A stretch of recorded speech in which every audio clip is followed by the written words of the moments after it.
Welcome to Art Ed Radio, the podcast for art teachers. This show is produced by the Art of Education University, and I'm your host, Tim Bogatz.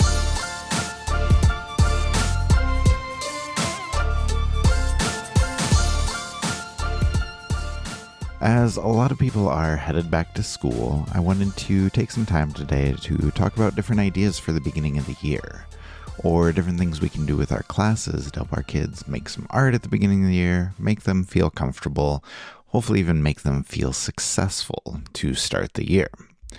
And I know everyone has different goals for their classroom for the beginning of the school year.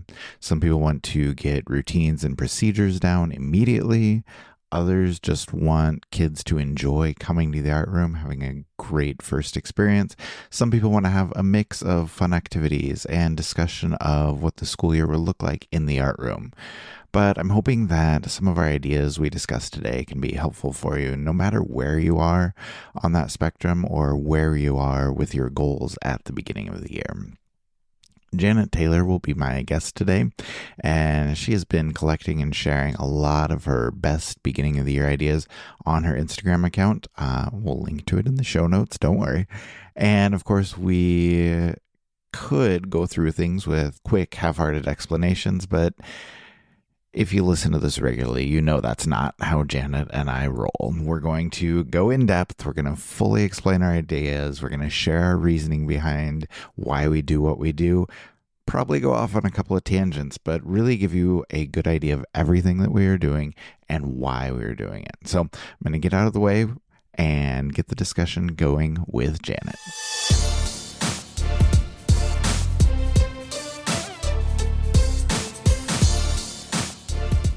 Janet Taylor, welcome back to the podcast. How are you?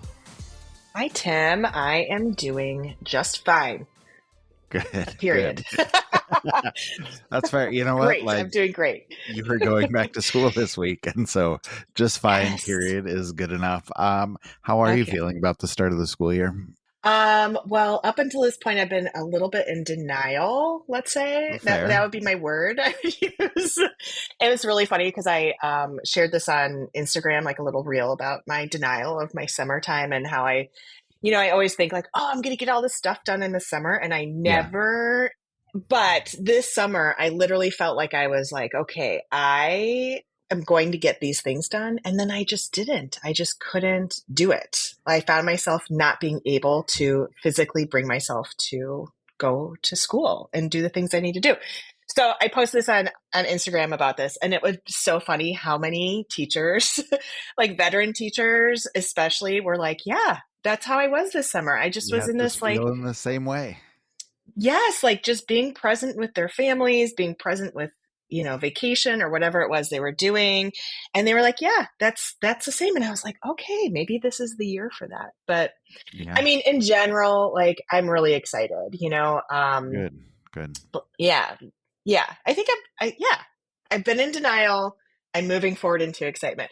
So last year, I think we were talking about this, that I said I was going to give myself some grace, slow my roll a little bit. Like I wanted to give myself time to grow the program, to not like do all the things and be all the things all the time, just kind of take it as it comes.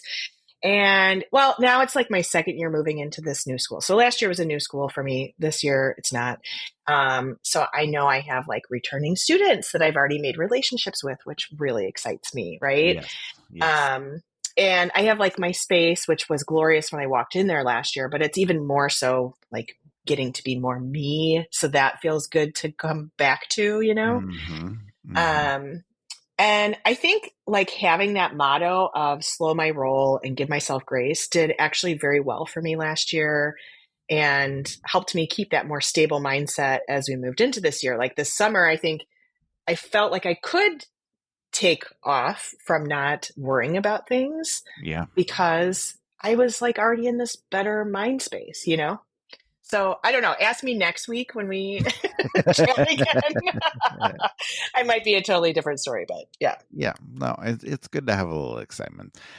In the podcast today, though, I want to talk about, hands-on activities, art making activities for the start of the school year.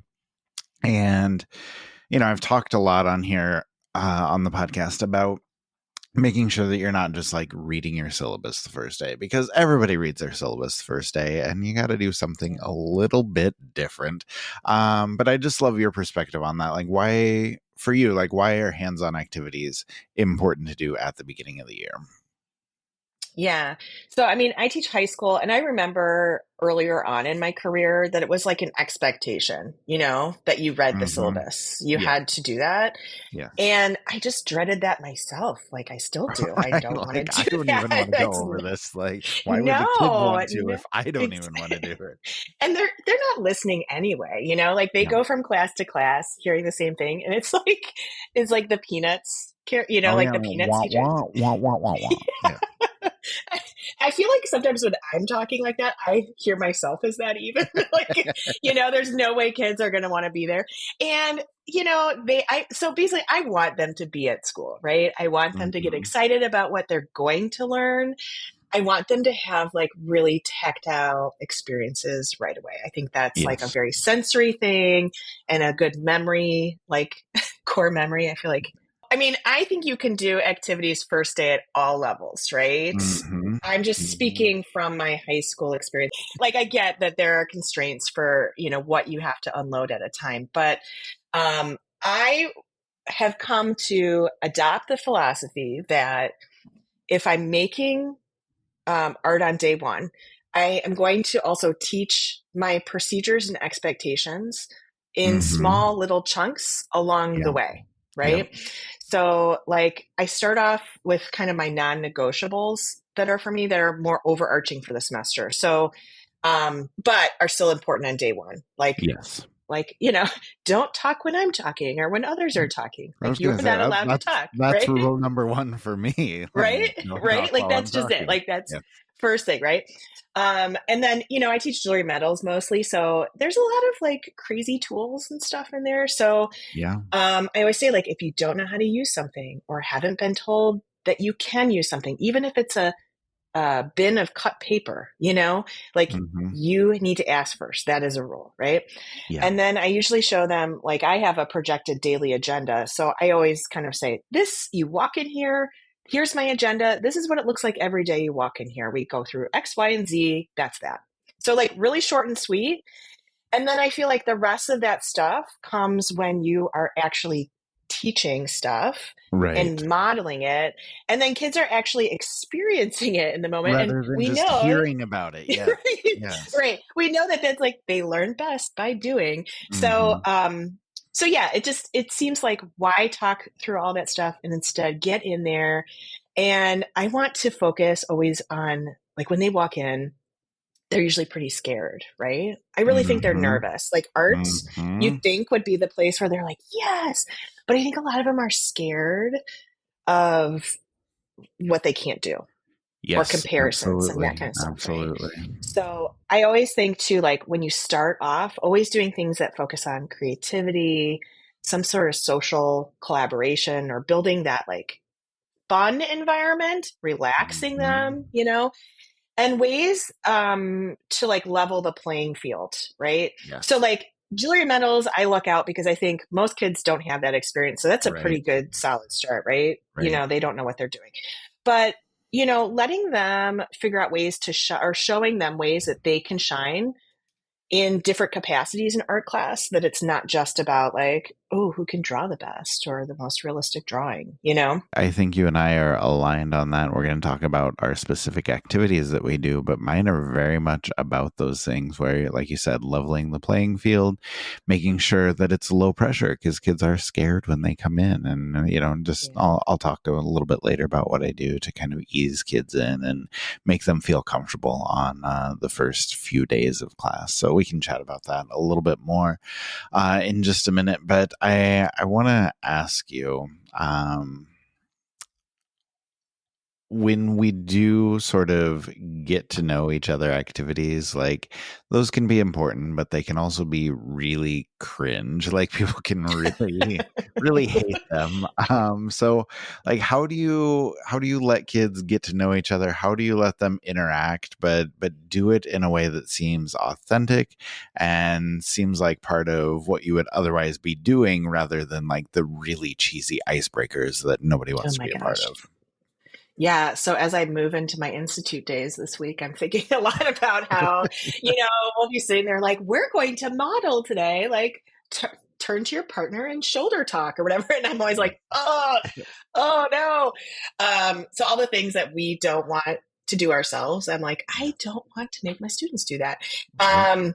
Unless it's, like you said, in more authentic ways to how and what we teach. So, like for sure, students, we could do a lot of fun, creative activities um, that could break that ice and just be kind of a fun game that are related Mhm. to art or related to creativity. And there's nothing wrong with that at all. So I do, that's really fun to do and just get the kids excited about being there, right? Yeah. Me personally, I also really like to be thoughtful on what it is I'm doing to make the time that I'm teaching them really matter because I feel like a semester with them feels really fast. And if I am taking up too much time in the first month, that's like a lot of time away from getting them ready to actually be sawing and cutting Yep. and Yep. soldering and doing those things, right? So I want to make sure that whatever activities I put forward are those low risk fun art making, but also scaffold skills that I eventually need them to be utilizing, Yeah. right? Yeah. That's a great point. So, yeah. So, like, if I want them to document their artwork, which we'll talk about, right? Then in the first activity, I'm going to ask them to like take photos of their artwork and put it on a collaborative slide deck or whatever it is, right? Hmm. Hmm. Um, and also, I really have found, again, this is just in my years of like what works for me, is that when I do those activities that relate directly to what we are going to be learning, it is a way for me to assess. You know how I love assessment?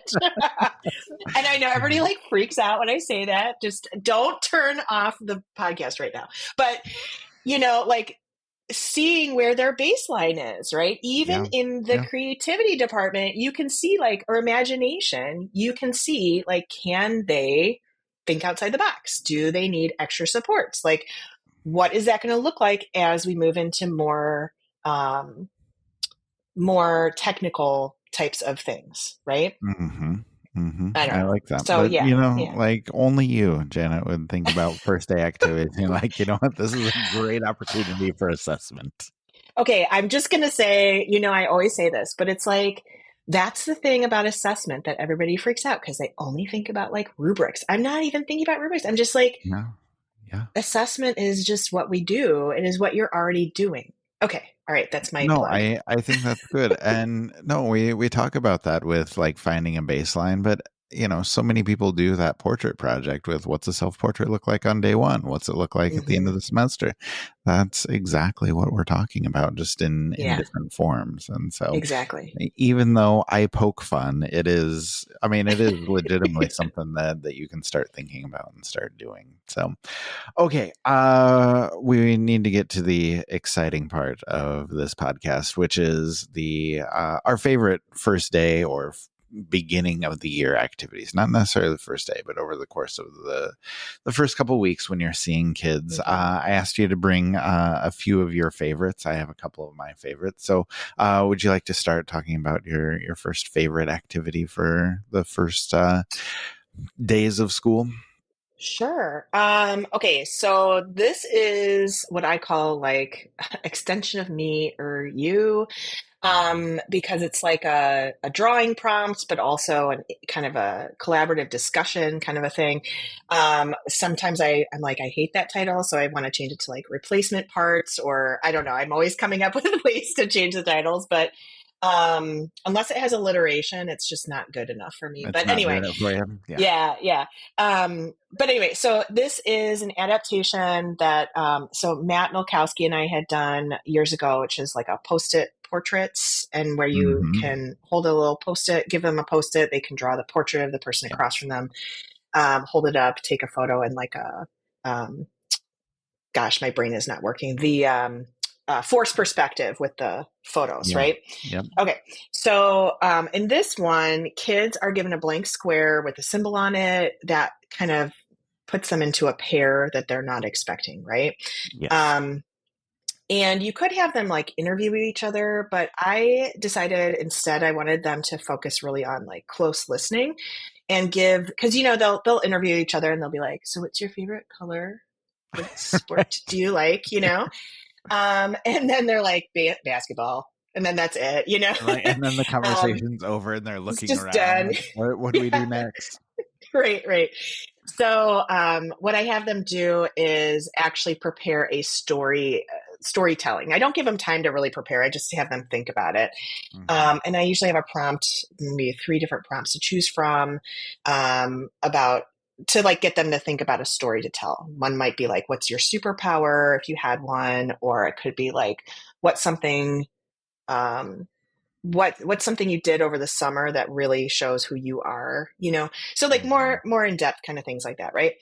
And then the partner would tell that story, and while the other person is doing some close listening. So we talk about what close listening means, what it looks like, and why you're using it is because that person is then going to draw a replacement part that's imaginative when they're done, and kind of hold it up and take the pictures right on the person. Yeah. And then they share that out, and it's just kind of a fun thing to see. And then as a teacher, because I joke about assessment, but I learn, like what technical skills the kids are coming in with, what kinds of Hmm. styles of drawing that they're interested or that most engage them. I see their imagination, their ability to maybe follow directions. Like Yeah. that's a Yeah. biggie. How they actually work in partners and how they problem solve taking the photo. Because a lot of times it's cute because they'll like take the photo and then the other person will run over because they want to see what it looks like. Right. Right. And then they'll be like, no, no, let's take it over here instead or whatever.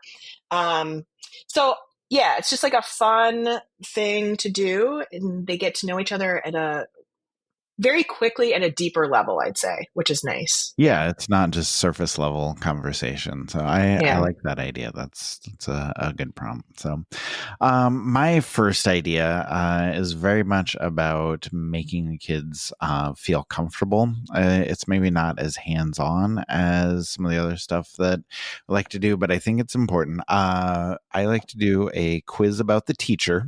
Mm. And this has been on the Art of Ed website. We have a video that people seem to enjoy the idea, but I actually stole this idea from my wife, who's a history teacher. And basically, we just come in like first day, and the kids don't know anything about me, but I give them like a 20-question quiz that's all about me.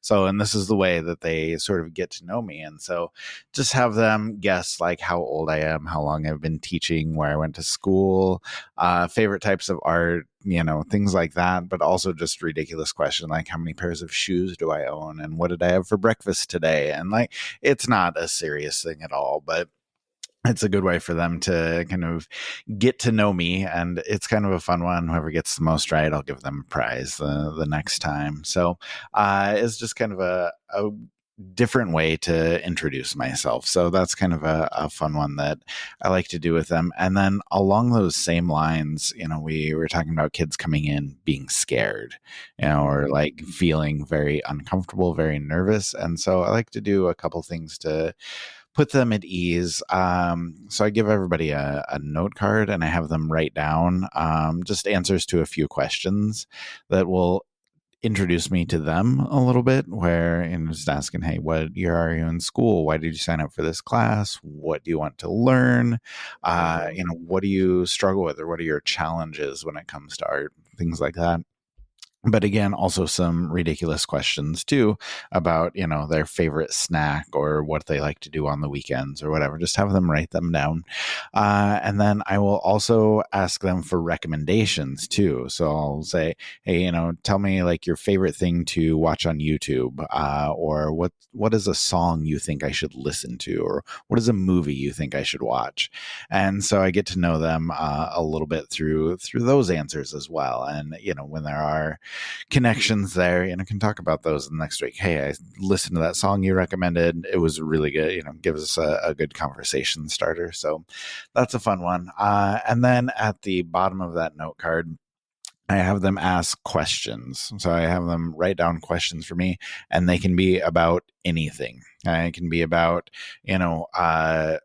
anything about me, anything about the class, anything about the school. And then I just read them and answer them anonymously, like out loud for everybody. And so that gives kids a chance to ask, like, oh, hey, do we have to do this in class? Or like, how do I get to the lunchroom? Like, it can be anything that they are nervous about or, scared to ask about. They can just submit that anonymously and I'll answer it. And it really helps everybody. And so that's, like I said, not quite as hands-on, but I think it's something that's worthwhile, and it's definitely helpful for the kids. So I don't know, that's a lot of ideas rolled into one, but just a lot of chatting and writing on the first few days to kind of let them get to know me a little bit more about the school, a little bit more about the class, and I get to know a little bit more about them as well.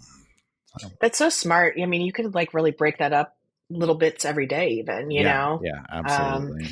but I also like to ask that question of what's something I should know about you? Yes. Pretty Yep, open, that's a and good they one. usually give some really interesting answers to that. But I love the note card idea. That's a great idea. Yeah, it's fun. All right. Next idea from you, Janet. What do we got? Okay, so before actually, I should preface and say that I do spend a lot of time like getting to know their names. Like we do spend a lot of time Yes. doing. It's not like we just jump in and I'm like, okay, here's the project we're doing today. Yeah. But we do kind of go around and I ask questions or whatever. Okay, because yeah, that would be weird if you just started on day one without even right. Right. Just like Right. okay, so now we're going to get together and you're going to ask some really good intense questions and okay. So then another one I love to do in the first like weekish, I guess, is called paper pair up. I feel like I've talked about this one before, but a great reminder because it's really good for like art survey class that kind of covers a lot of different materials. Or, for me, again, I teach jewelry metals and ceramics mostly now, so a lot of 3D stuff. So um, for jewelry metals, it's great because what I do is I'll put them in groups of three. I find that three works really nicely for this. Mm-hmm. And I do want to note about a little bit about grouping because, people always ask like, well, what about the kids that don't want to be in a group? Or what about the kids that Yeah. don't work Yeah. well in a group? Or, and I will say that. So that happens, right? Like I've had a kid who was like, I just want to make my own thing and I don't want to be in a group at Mm-hmm. all. Mm-hmm. And I always talk to them about the importance of working in a group, but I'm never going to force them to be in a group, especially in that first week when they're already like not comfortable. Yes. Like you really Yeah. have to build that environment first. So my little bit of advice on any of this is like, I don't know, pick your battles, right? Like what's Mm-hmm. most important? Most important to me is that my kids are creating and enjoying it. That's it. So, anyway, so in this, we talk about briefly about design, wearables, because basically they are making a wearable 3D piece Yep. that is completely out of paper. Mm-hmm. And so we talk about because jewelry, it's perfect for cold and hot connections, translated Oh, into yep. like, Yep. yeah, like paper clips, brass fasteners, tape glue, folding techniques, things like that. Yes. So we talk about that and design. And I also, again, I always have to add my little tidbits of advice, but I used to show like with any project or any assignment or any activity, I used to show like all these pictures for inspiration, Yeah. right? To get the Yeah. kids thinking and being like, oh, that's what I'm supposed to do. And I stopped doing that. I really just give them like 1 to 3 images tops and keep Mm-hmm. my slides are only like 5 slides long, and it's Okay. very Yeah. succinct. Because I find that when I show them a bunch of ideas, then they just create that idea, Yes. right? Yep. Or they Like want to, that's a problem from kindergarten all the yeah, way up. Like, yes. yes, right? It like it's. I mean, as an adult, even it limits my creativity, Mm-hmm. I think. Mm-hmm. Um, so anyway, when I just give them like 2 ideas, then it gets them understanding the idea. But then once they start creating, then I feel like if I can give them ideas or let them research, then it tends to be like their gears are working and they learn how to modify or adapt for what they're interested in as opposed to copying it, right? Yes. Um, okay, so I usually give them like 1 to 3 days to create. It really depends. We have like a hybrid block schedule, so it depends where it falls, if they have a block day or not, to create their wearable together. And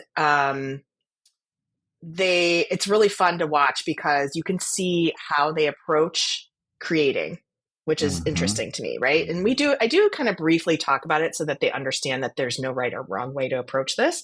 Yeah. About how, some kids love to draw things out, sketch them out first. Some kids will get the papers and start folding and playing and manipulating the paper. Some kids will look at the fasteners. Some kids will start like placing paper on top of their body in places to see what they want to wear. Right. Right. So it's really fun to watch them physically problem solve together. Um, and then they create that and then they take the photos of it, right? Because again, documenting artwork is important in my classroom. And it's really fun because it's like white paper and then the Mm-hmm. ceiling's white. And so they'll be like using their phone and do this terrible photo with like white paper on the white ceiling with all the distraction. You're like, I can't Yeah. even see this. And then they go out and I show them ways to photograph then, right? Like I wait until after I see what they can do, and there's like kids like looking out the window like like in Yeah. this mystical way, and you're like, okay, I feel like you get points for that photo. But anyway, so what the main point of this is really fun. Sometimes if the kids finish really fast with one, I'll be like, we'll make a set, like Yeah. you did a necklace, now do a ring that goes with, or whatever it is. Mm-hmm. Some kids do like some really imaginative stuff. Like a group made an apron, like a full apron with like pockets that had like chef tools in it, all out of Nice. paper. You know what I mean? Like Yeah. just Yeah. different That's fun. ways of thinking. And but it's a contest. So I think that's also a great way because kids get really excited about games, right? So Mm-hmm. it's a contest, but low risk. They get like digital ribbons on the slide deck. All the students vote. So not just within their class, but all of them in all of my classes. And so that's just fun when you put it on display too, and they have like an award for, whatever it is. And it's not me picking it. So Yeah. Yeah, yeah. that's fun. That's fun. No, I love all those ideas, and I have seen the photos of your kids doing those things, and they make some great work. So I really enjoy seeing all of that stuff. So, my next idea, just some favorites drawings, and this kind of goes back to what you were talking about earlier, about learning what kids are interested in, learning how they draw, what level they're kind of running around in, and just kind of what uh, what they're interested in, what they're doing in art, what kind of experiences they have, but also a little bit about them and their interests. So I'll try and explain this quickly, but I usually just give everybody a piece of paper and we'll do 2 lines down, 2 lines across, divide your paper into 9 sections, and then I will hit up 9 different themes and just have them draw for those. And a lot of times, like, draw me a picture of something related to your favorite food or your favorite person or your favorite place. And like I said, it just lets them learn, or lets me learn a little bit about them. And then I will add in some other things where, like, it just takes some creative thinking, like combine any 2 or 3 animals to create a new animal. I mean, just whatever, like, Mm-hmm. creative drawing prompts that you might like, and just give them like 5 minutes per drawing to do whatever. But it just moves quickly, and I just tell them, like, we're not worried about how good these drawings are, like how realistic you make them, because again, they're nervous, they're worried about drawing skill.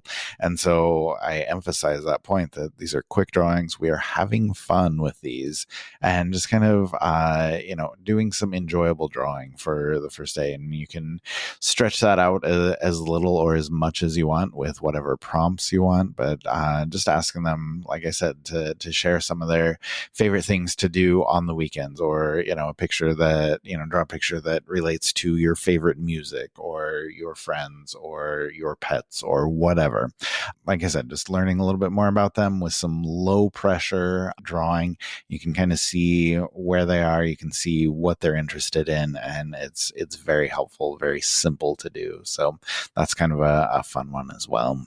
I have one more that I was hoping that you could talk about. I'd ask you to chat about your sketchbook design, because I know a lot of people do sketchbook covers, sketchbook designs. A lot of people are interested in doing that. So can you just kind of talk us through what you do for sketchbook designs at the beginning of the year? Sure. I mean, so those other two activities are more collaborative, right? And if you're looking for something a little bit more independent, hands-on project, I think sketchbook covers are a great thing to get kids like loosened up and relaxed. So I have done, I mean, sketchbooks are kind of have a special place in my heart for every class and Yep. every media, but I've done some pretty elaborate units on them. And then I've kind of stopped doing that as much because it just takes up a lot of time. But Mhm. I mean, if that's what you can do, then go for it. Yeah. Um, but again, like sometimes they're store bought ones, sometimes they're hardbound ones, sometimes they're handmade ones. I mean, just sketchbooks are just so versatile, and I just love that so much. Yes. And when they're really like elaborate artworks that students put into it, it's like just such a deep sense of ownership over their sketchbook. Mhm. Yep.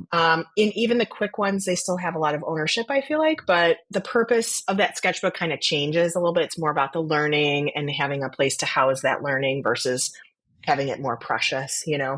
So it depends on what you're interested in using it for. But um, quick ones that I do with my classes in a drawing and painting one class, we did a unit that was all exploration on media and techniques. And so we would do like small little pieces, like in their sketchbook. Okay, here's a worksheet on shading. Before we do it together, explore it on your sketchbook page. Then we'll do it together. Now, here's another additional small piece of paper. I want you to explore and play with those same mark making or shading techniques or the different materials that we're covering over the unit. Um, Mhm. and then at the end of that unit, they take all those pieces and create like a collage out of them. So you talk about composition and things like that. I just wanted to share too on that point. Yeah. Other like the previous teacher that was there before me, there were a ton of leftover unused sketchbooks, right? Mm. That they didn't really use in the same way that I use sketchbooks. It was more like, okay, let's draw this. And then there was just like a lot of leftover blank pages. Yes. And so I just pulled all those, I trimmed them a little bit, and then each kid, we folded them in half, made small sketchbooks, and each kid then hand stitched their own. So I didn't even Okay. spend, any money on it, which is really Yeah, nice. that's perfect. In Jewelry Metals, we focus a lot on design and composition in the beginning. Excuse me. So I have some colored cut paper pieces. I give them real small pieces, and they have like a palette that they have to choose from, color palette, maybe like two colors and a neutral or something like that. I talk a little bit, not much, on elements and principles, but it's more about learning how to problem solve the space, right? Moving the pieces around, looking at positive, negative space, things going off the edges. How can you add marks or texture? Because in metals we do a lot of texturing, things like that. Um, so that's usually pretty quick too and fun and really low risk because like some of them turn out really cool, some of them Yep. are not that great, and it's fine. Yep. But we always laminate sketchbook covers. I always do it with packing tape. Oh, I good have idea. that like down. The kids are always like, "How did you do that so fast without wrinkling it and bubbles?" Right? It's like, well, 15 years of I was gonna laminating say sketchbooks comes in handy, exactly. right? um, I also, especially with jewelry metals, like to teach them how to hand stitch, like a pamphlet stitch. Mm-hmm. And I'll do it in small groups, kids that are ready. I'll do it with like a group of 5. I'll walk them really slowly through, and then they become kind of the experts. And that's how my class is set up anyway. So I like to also integrate some of those modeling and teaching expectations Right. throughout right away. Like, okay, well, awesome. Now you're really good at stitching and you have this. Can you teach another? Sometimes they're like, no, I don't. And I'm like, I believe you, that you could not do Yeah. that. But I always say, like, well, can you do it with, do you think 2 of you together can do it? And they'll be like, oh, yeah, totally, I can do that. The hand stitching, I'm just going to put this out there too, does take some time.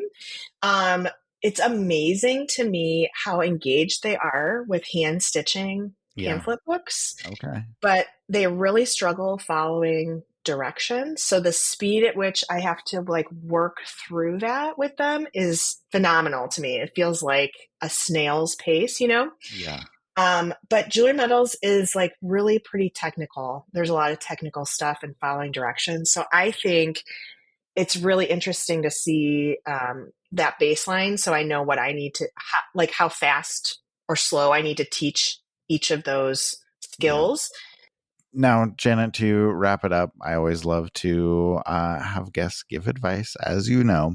So I would just appreciate any of your best advice for teachers out there about the beginning of the year. Like, what is one thing that teachers should worry about at the start of the year, and one thing they should definitely not worry about at the start of the year? Well, this is like easier said than done, right? Yeah, that's true. That's Right. true.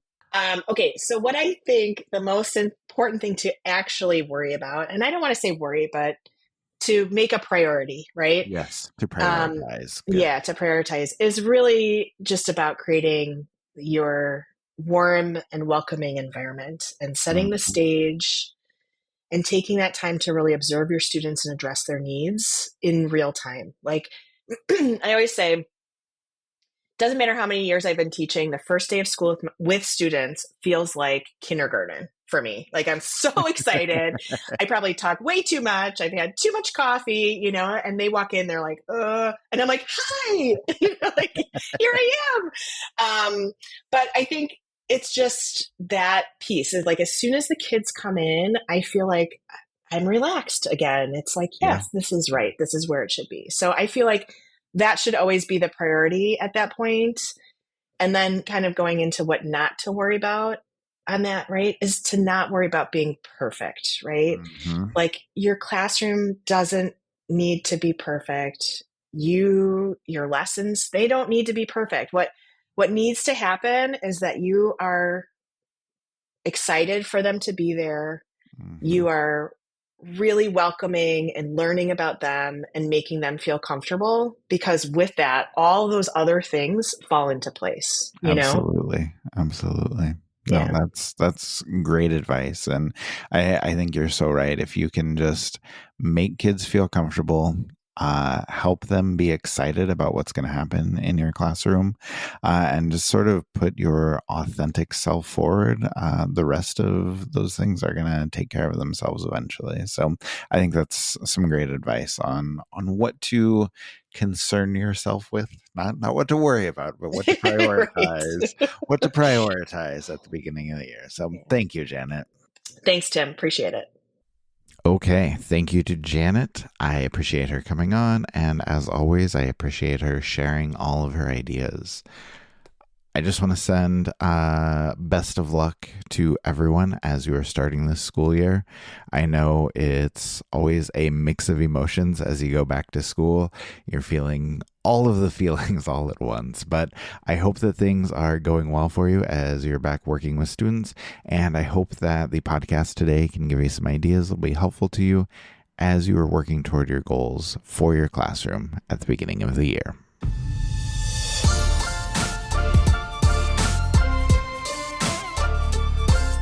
Art Ed Radio is produced by the Art of Education University with audio engineering from Michael Crocker. Now, if you are a Now Conference fan and you want to join us at the end of January for the Winter Now Conference, we are running super early bird pricing right now where you can get $50 off your registration.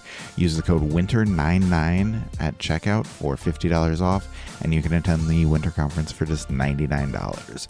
You can find everything you need to know about the conference and register for that low price at theartofeducation.edu/now. We hope to see you there.